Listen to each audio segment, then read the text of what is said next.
ادارے ہیں اپنے تہذیب اور کلچر بھی ہم حفاظت کر سکیں.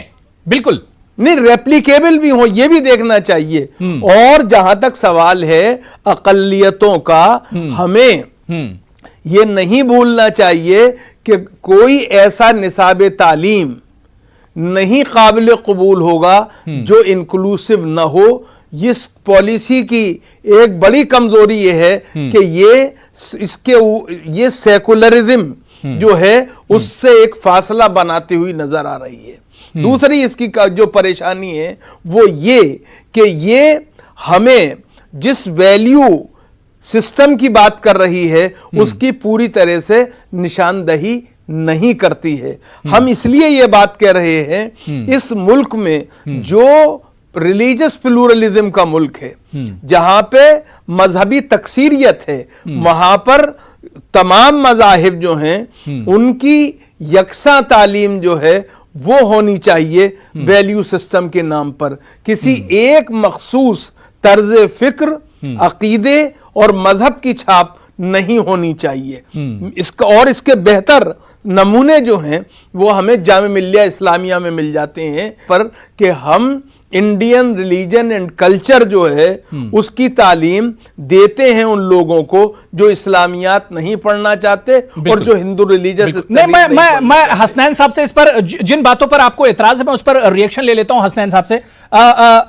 سید احتشام حسنین صاحب, جو باتیں اختر الواسع صاحب کہہ رہے ہیں کیا واقعی میں یہ نقصان دہ ہیں ہمارے سماج کے لیے, خاص طور سے اقلیتوں کے لیے؟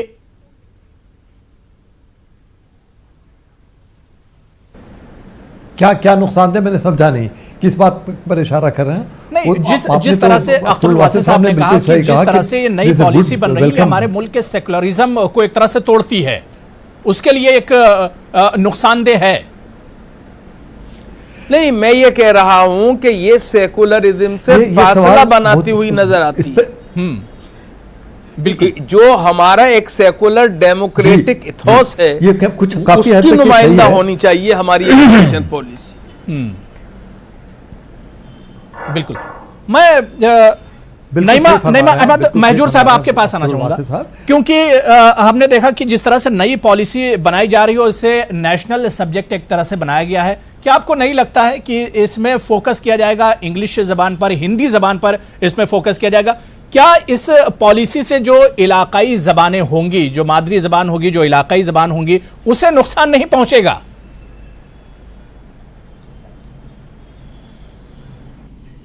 دیکھیے, زبانیں جتنی بھی سیکھی جائیں بہت اہم ہیں, کیونکہ ہم نے دیکھا ہے, میں یو کے میں 30 برس رہی ہوں اور میں نے دیکھا ہے کہ وہاں پہ جو 3 سے 8 سال کی عمر کے بچے ہوتے ہیں وہ کم سے کم 4-5 زبانیں سیکھتے ہیں ایٹ اے ٹائم.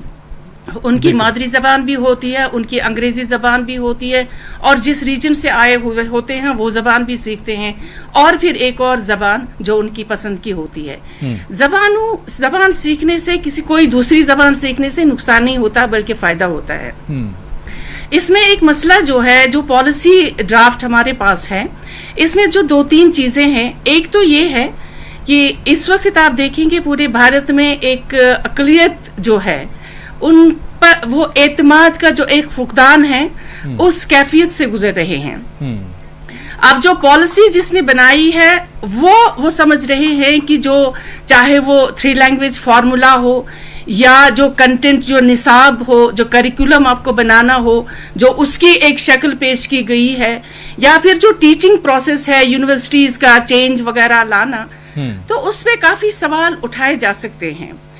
مجھے لگتا ہے کہ جہاں تک اب آپ کہہ رہے ہیں کہ زبان کو نقصان پہنچے گا, دیکھیے آپ کو 70-30% لے کے چلنا ہوگا. اگر آپ 70 نیشنل لیول پہ کچھ سکھا رہے ہیں تو 30% آپ کو لوکل کلچر, لوکل لینگویج کا بھی خیال رکھنا ہوگا, جو مجھے لگتا ہے اس میں کہیں پہ وہ نظر نہیں آ رہا ہے, اور اس کو چینج کرنا بہت ضروری ہے.